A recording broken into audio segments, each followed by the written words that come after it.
우리 지난주에 했던 이야기를 잠깐 생각을 해보면요, 예수님 제자들이 예수님을 찾아옵니다. 왜 찾아오냐면 이 성전이 보이는 그곳에서 그 성전을 자랑하기 위해서 예수님을 찾아오거든요. 그때 예수님이 어떻게 하십니까?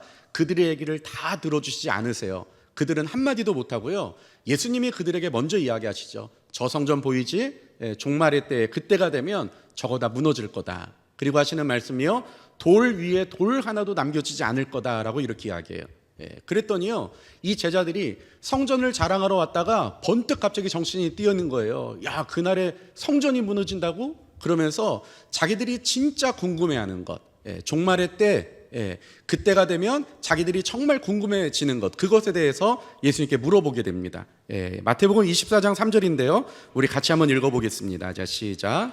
예수께서 감람산 위에 앉으셨을 때 제자들이 조용히 와서 이르되 우리에게 이르소서 어느 때에 이런 일이 있겠사오며 또 주의 임하심과 세상 끝에는 무슨 징조가 있사오리이까.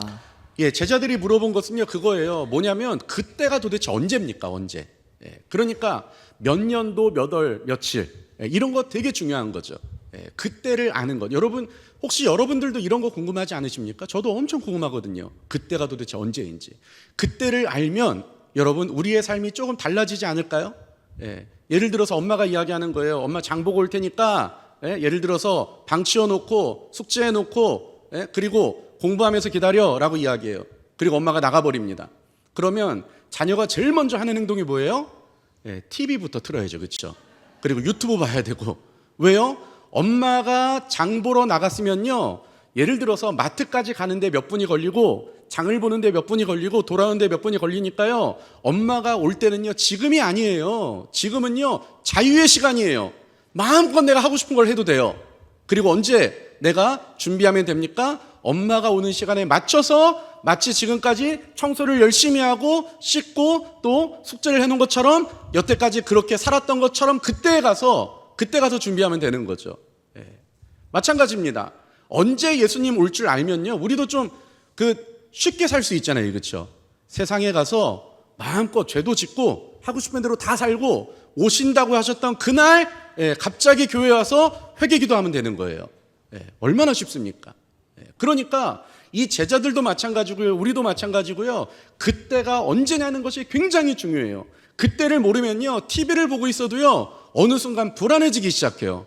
엄마가 곧 들이닥치는 거 아니야? 그때가 지금 아니야? 그렇죠? 그러다 보니까 언제 오시느냐, 이거는 굉장히 중요한 우리에게 정보입니다. 제자들이 우리 마음을 어떻게 알았는지 먼저 물어봐 줬어요. 예수님, 그때가 언제입니까? 그때를 알면 너무 좋을 거예요. 그런데 예수님께서요 3절에 제자들이 물어보잖아요. 24장 3절에 그때가 언제입니까? 물어봐요. 근데 예수님은요 계속 자기가 하고 싶은 얘기만 하세요. 그러다가 3절에 물어봤는데요 36절에 돼서야 대답을 하십니다. 3절에 물어왔으면 4절의 말씀을 좀 하시면 좋을 텐데 자기 얘기를 계속 하시다가 36절에 대답을 하시는데요, 그때가 언제냐? 뭐라고 대답했느냐? 36절 한번, 24장 36절 읽어보겠습니다. 자, 시작. 그러나 그날과 그때는 아무도 모르나니 하늘의 천사들도 아들도 모르고 오직 아버지만 아시느니라. 예수님 대답은 뭐예요? 그때는요 천사도 모르고 나도 모르고 아무도 모른다, 아버지만 아신다라고 이야기하세요. 아니, 그럼 빨리 좀 대답을 해주시지. 3절에 물어봤는데요 4절 5절쯤 되면 대답을 해주시면 좋을 텐데 계속 본인이 하고 싶은 얘기 하시다가 36절에 가가지고 그때 사시는 말씀은 나 모르겠는데 라고 이렇게 이야기하셨다는 거예요. 그런데요, 우리는 그때가 굉장히 궁금하고 그때가 정말 중요한 정보라고 생각했는데요, 예수님 생각에는 아마 다르셨던 것 같아요.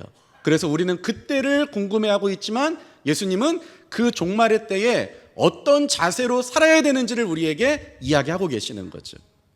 먼저 오늘 본문을 보시면 같은 맥락에서 이해가 되는데요, 이렇게 이야기합니다. 25장 1절 한번 읽어보겠습니다. 자, 시작. 그때 천국은 마치 등을 들고 신랑을 맞으러 나간 열 처녀와 같다 하리니.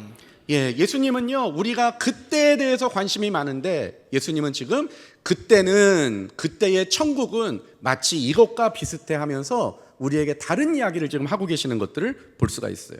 어떤 얘기를 하는가? 10명의 이 혼인잔치에 부름받은 처녀가 있어 라고 이야기하시면서 이제 말을 시작하시는 거죠. 2절 한번 읽어보겠습니다. 자, 시작. 그 중에 5은 미련하고 5은 슬기 있는 자라. 예수님이 이야기하시는 거예요. 그때 천국은 신랑을 맞으러 나간 10명의 처녀와 같은데 그 10명이 어떠냐? 5명은 굉장히 슬기 있고 5명은 굉장히 미련하다라고 이렇게 말씀하고 계시는 거예요. 누가 도대체 슬기롭고 누가 도대체 미련한가? 그 기준은 도대체 뭐냐? 우리가 이런 것들이 좀 궁금해져야 돼요. 우리도 마찬가지로 이 신랑을 맞으러 나간 처녀처럼 우리가 그렇게 하나님께 쓰임받을 수 있는데요, 그때 우리가 슬기 있는 자가 되어야 되지 않겠습니까? 도대체 누가 슬기 있는 자고 누가 미련한 자인가? 예수님이 이렇게 이야기하시는데요, 우리 3절부터 4절 한번 읽어보겠습니다. 자, 시작. 미련한 자들은 등을 가지되 기름을 가지지 아니하고 슬기 있는 자들은 그릇에 기름을 담아 등과 함께 가져갔더니. 미련한 자와 슬기 있는 자는 이렇게 구분이 됩니다. 미련한 자는 등을 가지되 기름을 가지지 아니하고, 미련한 자는 어떤 사람이에요? 등을 가지고 갔으나 기름이 부족한 사람이 미련한 사람이에요. 슬기 있는 사람은요, 그릇에 기름을 담아 등과 함께 가지고 간 사람이 바로 슬기 있는 사람이다 라고 이렇게 말씀하고 계시죠. 지금 예수님은 종말의 때를 살아가며 그날을 준비하고 살아가는 우리들에게 하나의 예를 들어서 이야기하시는 거예요. 이 예는 지금 이스라엘의 결혼 문화, 결혼에 대해서 지금 말씀하고 계시는 겁니다. 이스라엘의 결혼과 우리의 결혼은요, 조금 이게 문화가 다르기 때문에 이 본문을 읽으면서 도대체 이게 무슨 말이야 할 수 있는 그런 물음표들이 우리에게 생길 수 있습니다. 우리는요, 뭐 토요일이나 아니면은 뭐 공휴일, 정오쯤에 이렇게 결혼식을 하죠. 그래서 결혼식 한다고 다 모이면요, 예식은 한 20분 정도 이렇게 하고요, 밥 먹는데 한 40분 걸려요. 그렇죠? 우리는 이런 식의 결혼식을 한다고 한다면 이스라엘은 어떤가? 이스라엘은 이래요. 이스라엘은요, 결혼 당일이 되면 이 신부가요, 자기 친한 친구들 그리고 자기 친척들, 자기 지인들을 자기 집으로 다 불러 모읍니다. 아침 일찍 불러 모아요. 그래서 어떻게 하는가? 하루 종일 같이 먹고 같이 즐기고 또 이제 헤어져야 되니까 또 축하도 받고 또 격려도 받고 그러면서 하루를 온종일 그냥 잔치를 하면서 보내는 거예요. 그럴 만도 한 것이요, 우리처럼 시집을 가거나 이렇게 결혼을 하게 되면 언제든지 뭐 스마트폰하고 영상통화하고 그럴 수 있는 환경이 아니잖아요. 이렇게 떠나면 더 이상 소식이 끊어지는 경우들이 있을 수 있어요. 그러니까 결혼하는 당일날 자기 친구들, 자기 지인들 다 불러 모아다가 아침부터 그냥 하루 종일 잔치를 합니다. 그리고 나면 저녁이 되겠죠. 그 저녁이 되면 이제 신랑이요, 신부를 데리러 오는 거예요. 그동안 잔치는 신랑 없이 신부가 자기 지인들과 같이 즐기는 잔치였어요. 신랑이 이제 저녁에 오게 됩니다. 그러면 그 신랑이요, 신부를 데리고 이제 신혼집으로 가는 거예요. 그래서 거기서 이제 또 잔치를 하게 되는 거죠. 이게 지금 이스라엘의 결혼 문화예요. 이 결혼 문화에 또 어떤 그런 모습들이 있었냐면 이런 게 있어요. 만약에 한 신부가 결혼을 한다. 그럼 그 신부는요, 자기의 친한 친구들을 불러가지고요, 그 결혼 예식의 스텝을 이렇게 맡기는 거죠. 이 사람들은 뭐를 하냐? 이런 걸 하는 거예요. 등과 등불을 가지고 옵니다. 그래서 이제 하루 종일 같이 먹고 마시고 축하하고 격려하고 또 사랑을 나누고 그러다가요, 이제 신랑이 올 때쯤 됐다 그러면 이 스태프들은요, 이 신부의 친구, 이 여성들은 등을 가지고 밖에 나가 있는 거예요. 신랑이 멀리서부터 오니까요, 그 신랑이 올 때 열렬하게 그 신랑을 환영하고 그리고 이렇게 맞이하는 그 일을 하게 됩니다. 그리고 나서 이 신랑이 이제 신부를 데리고 신혼집으로 가게 되는 거죠. 이제 한밤중에 갈 거예요. 그때 이 스태프들은요, 뭘 하는가? 그 내 사랑하는 친구, 이제 시집가는 그 친구를 위해서요, 등을 밝히고 그 친구가 살게 될 그 신랑의 집으로 등불을 밝히고 같이 가주는 거예요. 배웅을 하는 거죠. 이게 마지막 이제 이들의 임무가 되는 겁니다. 지금 그 얘기를 하고 있는 거죠. 그런데 지혜로운 사람들은요, 어떻습니까? 그 임무를 부여받고 나서 집에 가서 등을 준비하고 기름을 준비하고 그러면서 시간을 보내다가 그날 이제 결혼식에 그 등을 가지고 친구네 집에 가는 거예요. 그런데 미련한 사람은 어떻습니까? 그 친구가 나한테 도와달라고 이야기해요. 당연히 내가 도와야죠. 내가 그렇게 사랑하고 아끼는 친구인데요. 그 친구 결혼해서 이제 언제 만날지도 모르는데 그 친구 행복하게 이렇게 결혼식 할 수 있도록 내가 당연히 도와야죠. 그 마음은 있어요. 그런데 집에 가가지고 어떻습니까? 그 마음을 지키지 못하는 거예요. 바쁜 일도 있고 또 여러 가지 번잡한 일도 있고 그러니까요. 등이 어디 있는지 기름이 어디 있는지 신경도 못 쓰고 그렇게 지나가게 되는 거예요. 그러다가 결혼식 당일이 됐다. 어떻게 합니까? 부랴부랴 이제 창고에 가가지고요. 이제 등을 찾는 거예요. 등을 찾았는데 다행히 지난번 친구네 집에 가져갔던 그 등이 그대로 있고요. 뚜껑을 열어보니까 기름이 그래도 조금 남아있어요. 어쩔 수 없는 거죠. 그거 들고 이제 찾아가는 거예요. 이게 지금 당시의 모습이었습니다. 그런데 문제가 생겨요. 어떤 문제가 생기냐면 보통 결혼식을 하면 나름의 우리가 정해놓은 뭐 법은 아니지만 그래도 우리 나름의 규칙이 있지 않습니까? 그렇죠? 예를 들어서 우리의 문화에서 지금 결혼식을 하는데 예식장을 잡아놓고 주례 선생님을 불러서 주례를 시키는데요. 그 주례 선생님이 만약에 주례를 30분 했다. 그럼 여러분 어떨까요? 그거는 경우에 어긋나는 거잖아요. 그렇죠? 근데 지금 이게 지금 다 나름대로 그 문화권 안에서 통용되는 시간과 그리고 또 뭐 문화와 이런 것들이 있는데요. 오늘 이 신랑은 어땠는가? 이 신랑은요, 신랑이 와야 될 시간이 훨씬 지났는데도 계속 안 오고 있는 거예요. 그랬더니 그 등불을 들고 서 있는 사람들 사이에서 어떤 일이 벌어졌는가? 우리 5절에서 6절 한번 읽어보겠습니다. 자, 시작. 신랑이 더디옴으로 다 졸며 잘세 밤중에 소리가 나되 보라 신랑이로다 맞으러 나오라 하매. 이 신랑이 얼마나 늦게 왔는가? 거기서 등불 들고 있는 사람들이요 다 졸며 잘세 이렇게 이야기하고 있어요. 아침부터 신나게 놀았잖아요. 신랑이 좀 시간 되면 와줘야 되는데 안 오니까 다 지금 피곤해서 꾸벅꾸벅 졸고 있어요. 그런데 소리가 나기 시작합니다. 저기 누가 오고 있습니다. 누군데 사람들이 딱 보니까요 신랑인 거예요. 야, 신랑이 온다. 사람들이 다 일어나야죠. 빨리 일어나서 그 신랑을 맞이해야죠. 왜요? 내 친구에게 가장 행복한 그 결혼식을 선물해 줘야 되니까요. 그런데 딱 일어났는데 어떤 일이 벌어졌는가? 이 10명의 신부들이, 이 신부의 친구들이 부름을 받았는데 등이 10개가 있어야 되는데 등은 10개가 있는데요 5개는 불이 붙어 있고 5개는 불이 꺼져 버린 거예요. 그 안에 기름이 이제 다 없어진 거죠. 그랬더니 이 기름이 없어진 친구들이 뭐라고 이야기하는가? 8절 한번 읽어보겠습니다. 자, 시작. 미련한 자들이 슬기 있는 자들에게 이르되 우리 등불이 꺼져가니 너희 기름을 좀 나눠달라 하거늘.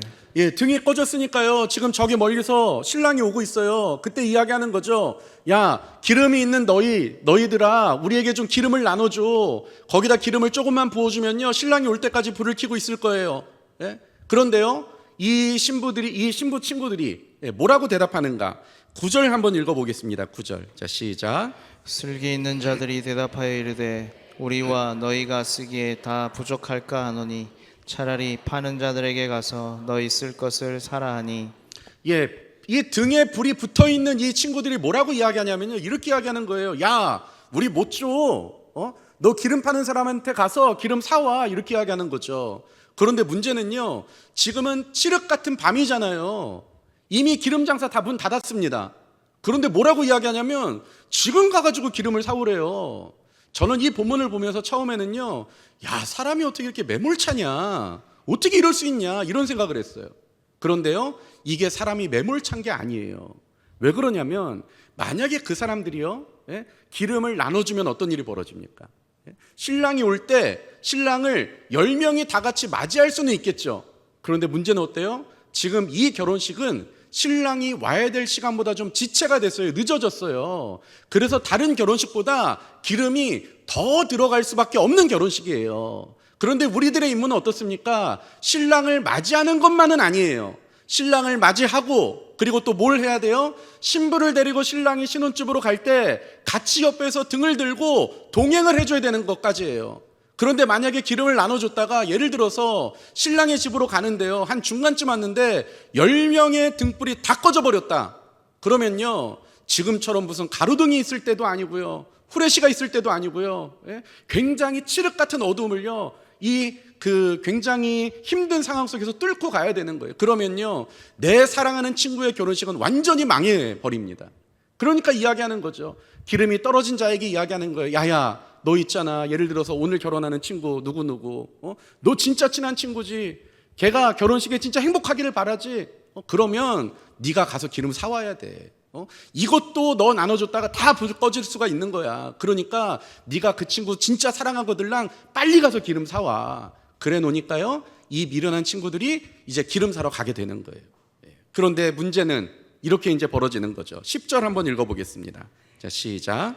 그들이 살아간 사이에 신랑이 오므로 준비하였던 자들은 함께 혼인잔치에 들어가고 문은 닫힌지라. 예, 보세요. 이 사람들이 기름 사러 간 사이에 어떤 일이 벌어집니까? 신랑이 와서 신부 데리고 자기 신혼집으로 가버렸어요. 그리고 이제 이 혼인잔치의 문이 완전히 닫혀버렸습니다. 이 사람들 어때요? 나는요, 내 친구 결혼한다 그래서 진짜 마음 가득히 축하해주고 싶었어요. 그런데 그 마음에 깨어있지 못했죠. 그래서 어떻게 됐습니까? 친구의 신랑이 오는데 그 신랑 맞이하지도 못했어요. 그리고 신랑이 이 신부 데리고 가는데 같이 동행하지도 못했어요. 그리고 그 예식잔치에 같이 들어가서 내 사랑하는 그 친구 옆에서 정말 축복의 말과 축하의 말을 해주고 싶었는데 그럴 수가 없었어요. 왜 그렇습니까? 깨어있지 못해서 이 자기가 그 마음은 있었는데 그 마음대로 된 것이 아무것도 없다라는 거죠. 오늘 예수님은 종말과 하나님 나라에 대해서 말씀하시면서 이와 같다라고 이렇게 이야기하고 계세요.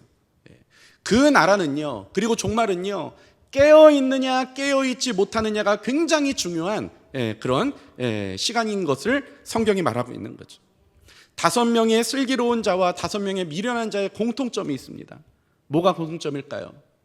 이 오늘 결혼하는 신부의 가장 친한 친구였다라는 거예요. 그 친구가요, 나 오늘 결혼할 때 내 신랑을 맞이하고 나를 이 신혼집까지 데려다 줄 그 친구를 손에 꼽으라 그런다면 딱 손에 꼽히는 사람들이 있어요. 그래, 누구 손에 꼽히는 거죠. 그 친구한테 가서 이야기하는 거예요. 나 결혼하는데 네가 도와줬으면 좋겠어 라고 이야기할 때 그 친구들이 그 이야기를 들으면서 어떻게 생각했을까요? 나는 너를 그렇게 친하게 생각 안 하는데? 그게 아니었어요. 그 친구들도요, 당연하다고 생각했어요. 야, 네가 결혼한다면 내가 당연히 축하해야지. 내가 그 일 해야지. 걱정하지 마. 내가 정말 마음 깊이 너를 축하해 줄 거야. 네가 원하는 대로 내가 한번 내 시간 만들어 볼게. 내가 어떻게든 너를 그렇게 잘 섬길게. 그 마음은 동일했어요. 감히 나를 불러? 어디 내가 어떻게 하나 보자. 이런 마음이 있었던 사람들이 없었어요. 다 동일하게 그 친구가 결혼하는 것에 정말 감사하며 축하해 줄 마음들이 있었죠. 그런데 문제는 뭡니까? 슬기로운 사람은요, 그 마음을 가지고 와서 그 마음에 깨어 있는 거예요. 무슨 말이냐면, 그 친구 언제 결혼한다고 했지? 그 사실을 잊어버리지 않고, 그리고 그 친구도요, 힘든 일, 어려운 일, 바쁜 일 다 찾아올 거예요. 그런데 어떻게 합니까? 일단은 그 모든 나와 관계된 일들을요, 내 친구 결혼하는 그 일, 그 우선순위 다음으로 밀어놓는 거예요. 내가 시험 준비를 하건, 또 내가 뭘 준비하건, 내가 어떤 일을 하건, 그 모든 일들을요, 내 친구 결혼하는데 내가 도와야 될 그 일, 그거 다음으로 다 밀어놓는 거죠. 그리고 그 친구는 집에 와서 어떻게 했을까요? 제일 먼저 아마 등불을 찾으러 갔을 거예요. 그래서 창고에서 등불 찾아와가지고요, 그 등불을 한번 씻고 또 뭐 기름칠하고 또 굉장히 많이 이렇게 또 정돈을 했겠죠. 그리고 어떻게 합니까? 아직 친구 결혼식은 좀 많이 남았지만 기름을 준비해 놨을 거예요. 다 갖춰놓고, 그리고 어떻게 해요? 그날이 오기를 기다리는 거죠. 그리고 그날이 왔을 때 정확하게 완벽하게 준비된 그 모습으로 이제 이 친구 결혼식에 가는 거예요. 그런데 깨어있지 못하면 어떻게 될까요? 너 오늘 언제 결혼한다고? 그래, 내가 그 일을 해줄게. 내가 그 자리에서 너를 정말 축하해 줄게 하고 집에 와요. 그런데요, 집에 오면요, 여러 가지 일들이 다 나한테 찾아오잖아요. 뭐 이것도 준비해야 되고, 밥도 해야 되고, 빨래도 해야 되고. 그럼 어때요? 바쁘니까요, 그 친구 축하해 주는 일, 그거 다음으로 미뤄야 되는데요, 그거를 다음으로 미루는 거예요. 그 내 친구 축하해 줄 일을 다음으로 미루는 거예요. 그리고 내가 바쁜 대로 계속 살아가는 거죠. 그리고 어느 날 아침에 눈 떠보니까요, 하필 오늘이 친구 결혼식 날이에요. 그럼 어떻게 해야 됩니까? 창고 가가지고요, 또 막 찾는 거죠. 등불 찾는 거죠. 다행히 있어요. 기름이 좀 모자란데, 그래도 이거라도 가져가야지 어쩌겠어요. 그리고 이제 친구 결혼식에 찾아가게 되는 거예요. 깨어있는 것은 바로 이런 겁니다. 깨어있는 것은요, 나를 불러준 친구에 대한 고마움, 그리고 그 친구가 평소에 나를 얼마나 사랑했는지에 대한 그 마음, 그런 것들을 가득 안고 그 친구가 잘 되기를 바라는 마음으로 그날을 준비하는 거예요. 이게 바로 깨어있는 거죠. 그날을 계속 의식하고, 그날을 손꼽아 기다리고 그날에 정말 소망을 두고 그렇게 살아가는 거예요. 지금이 그날이 아닌데도 그날을 마음속에 품고 그날을 준비하며 살아가는 것, 이것이 바로 깨어있는 거죠. 그런데 깨어있지 못하면 어떻습니까? 내 바쁜 것에 온전히 내 삶을 그냥 던져버리는 거예요. 그날 그 친구 결혼식, 이거는 생각도 못하고 있는 거죠. 제자들은 그때가 언제입니까? 라는 질문을 하지만 예수님은요, 그때라는 그 시간에 대해서 이야기하시는 것이 아니라 잘 준비된 인생으로 살아야 된다, 깨어 있어야 된다라는 말씀을 지금 하고 계시는 거예요. 어떻게 깨어 있을 수 있나요?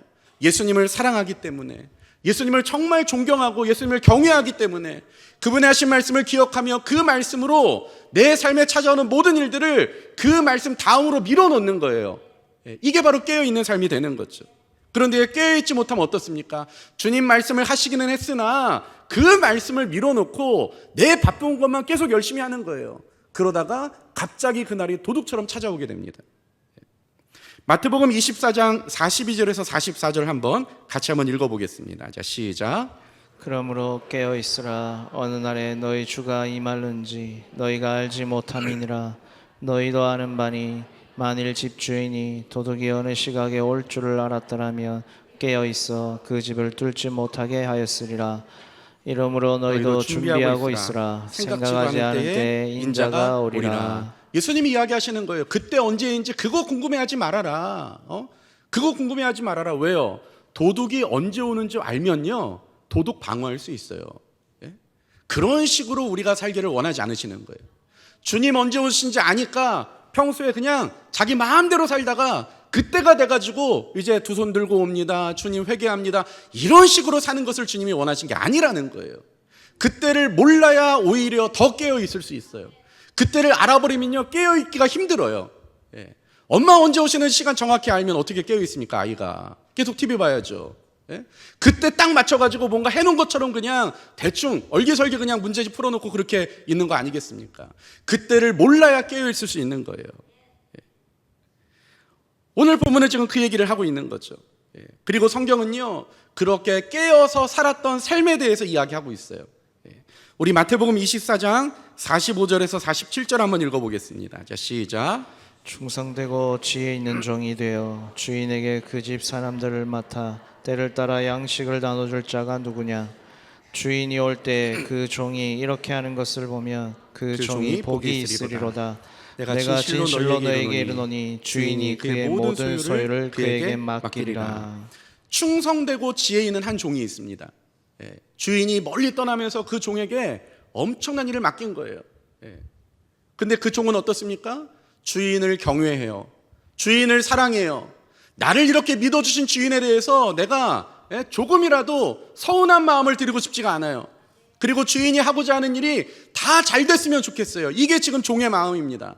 그러니까 어때요? 주인은 멀리 떠났습니다. 언제 올지도 몰라요. 그러나 매일매일을 어떻게 살아가고 있어요?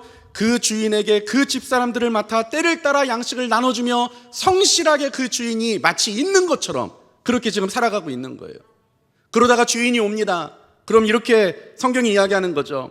종이 이렇게 하는 것을 보면 그 종이 복이 있으리라. 내가 진실로 너희에게 이르노니 주인이 그의 모든 소유를 그에게 맡기리라 라고 이렇게 이야기하고 있어요. 여러분 생각해 보세요. 이 종이 주인이 없는데도 불구하고 주인의 마음을 알아 그 주인이 손해나지 않을 수 있도록, 오히려 주인이 이득 볼 수 있도록 열심히 그 집을 섬기며 살아갈 수 있는 이유가 뭐예요? 그 주인을 경외하고 사랑하니까 이게 가능한 거예요. 그러면 그렇게 살 수 있어요. 그런데 만약에 이런 경우면 어떨까요? 주인이 언제든지 와서 내가 열심히 일 안 하는 거 보면 나를 잡아다가 감옥에 가둘 텐데, 그 불안한 마음과 그 공포심에 그 집에서 그래서 거기서 종노릇을 하고 있다면 여러분 깨어있기는 힘듭니다. 그 주인이 언제 올지 모르니까 내가 감옥 가기 싫어서 그래서 주인이 맡긴 일들을 하고 있는데요, 하루 이틀 사흘날 한 달, 두 달, 1년, 2년 지나요. 그럼 어때요? 조금 느슨해지지 않겠습니까? 그러니까 이 공포심, 이런 것들로 깨어있기는 굉장히 힘들어요. 그럼 무엇으로 깨어있을 수 있을까요? 그 주인을 사랑하고 경외하는 마음으로는 깨어있을 수 있는 거예요.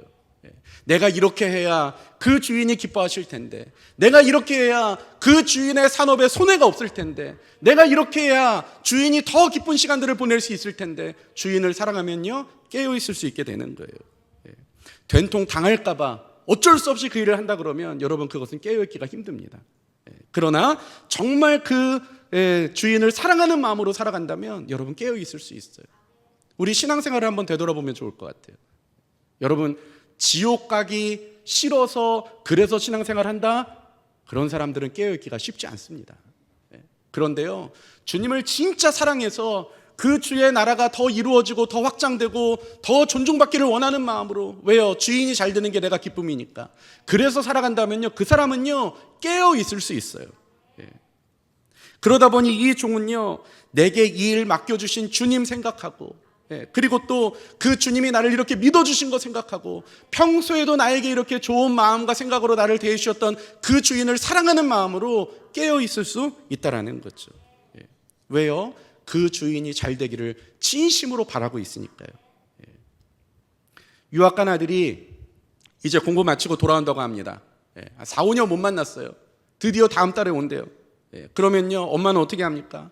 벌써부터 막 방 정리하고요, 빨래하고요, 그리고 아들이 좋아하는 음식 생각하면서 냉장고에 그득그득 다 담아놔요. 왜 그렇습니까? 아들 사랑하니까 이렇게 되는 거예요. 아들 무서워서 이렇게 하는 걸까요? 귀국하자마자 뭐 방 청소가 왜 이거밖에 안 됐냐는 둥, 뭐 이불은 빨았냐는 둥, 음식이 이게 뭐냐는 둥, 애가 그렇게 부모를 괴롭힐까 봐 그렇게 할까요? 아니요. 사랑하면 그렇게 움직이게 돼 있는 거예요. 그 아들이 오는 그날을 준비하며 깨어 있을 수 있게 되는 거예요. 한 부부가 결혼을 했습니다. 뱃속에 아이가 찾아왔어요. 그럼 어떻게 합니까? 그 부부가요, 임신하고 나서 10개월 후에 아이가 태어나잖아요. 아직 많이 남았는데도요, 뭐예요? 애기 방 꾸미고요, 또 애기 옷 사기 시작하고요, 애기 양말 사고 젖병 사고, 그리고요, 혹시 아실지 모르겠는데요, 삐뽀삐뽀 119를 엄청 읽어요. 웃으시는 분들은 50대 이하이신 분들이고, 저도 첫 번째 아이 딱 태어나기 전에요, 책이 이만해요. 아니, 학교 다닐 때는 이런 책은 사지도 않았는데, 애가 태어난다 그러니까 그걸 사가지고 어떻게 키우는지 그걸 막 읽기 시작해요. 왜 그래요? 그게 의무라서 그런 걸까요? 그렇게 안 하면 큰일 나니까, 잡혀가니까 그런 일을 하는 거예요? 아니요. 그렇게 하는 게 기쁨이에요. 그렇죠? 지나가다가 양말 다 사놨어요. 그런데 지나가다가 진짜 이쁜 양말이 또 있는 거예요. 어떻게 해요? 또 사잖아요. 그렇죠? 이런 정말 경제관념 없는 그런 소비가 어디 있어요? 그런데 그게 가능해요. 왜요? 사랑하니까요. 사랑하면 깨어 있을 수 있습니다. 의무로 하면 그거 불가능해요. 의무로 하면요, 이미 사놨는데 뭘 또 사요? 왜 사요 그거를? 이렇게 되는 거죠.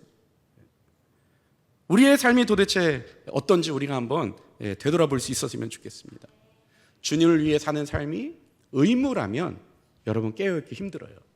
그런데 그 주인을 진정으로 사랑하고 경외한다면요, 우리 깨어있을 수 있어요. 물론 부족할 수 있을지는 모르겠습니다. 그러나 부족한 것을 알고, 그 부족한 것을 알지만 어떻게든 내가 할 수 있는 최선을 다해서 그분을 사랑할 수 있게 돼요. 이게 바로 깨어있음이라는 거죠.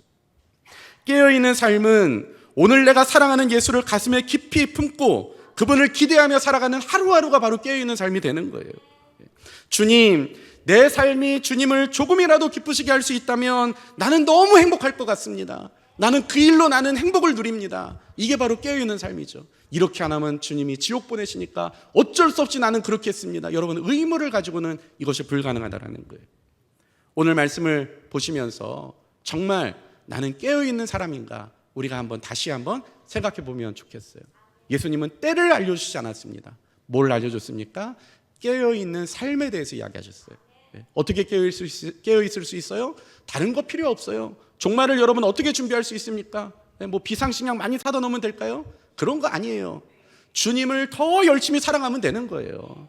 주님께 붙어 있으면 되는 거예요. 주님께 내 인생에 소망이 있음을 알고 그 주님으로 만족하며 살아가면요, 모든 인생의 종말은 다 준비가 된 거예요. 성경은 지금 그것을 이야기하고 있습니다. 제자들은 때를 물어보지만 예수님은 어떻게 살아야 될지를 지금 이야기하고 계세요. 저와 여러분들이 오늘 말씀을 보시면서 우리에게 우리의 삶을 요구하시는 주님, 그리고 그 주님을 사랑하고 경외하기 때문에 내가 그렇게 사라지는 그 인생, 그 인생에 도전할 수 있는 저와 여러분들이 될 수 있기를 간절히 바랍니다.